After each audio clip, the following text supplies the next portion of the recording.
Hi, this is Spencer Colgan, and we're installing a peel and stick from Walls Need Love too.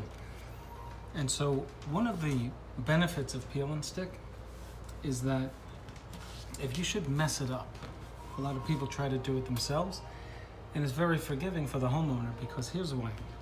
So all my sheet is straight here, and it's hugging this corner the way it should, but there's this annoying ripple here that would typically be a worse problem if it were not for the fact that it's peel and stick.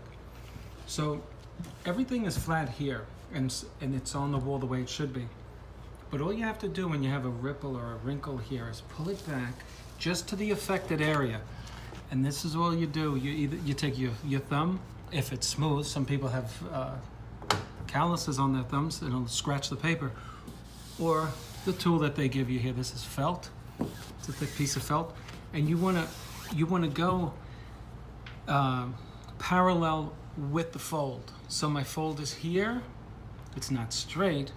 It's this way, and so I'm just going to put the paper back on with the parallel with the fold, because what I'm doing is pushing out that affected area, that bubble, and so you see it's laying down, and that's all you do.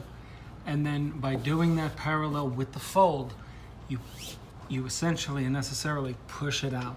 Okay, thanks for watching. See you on the next one.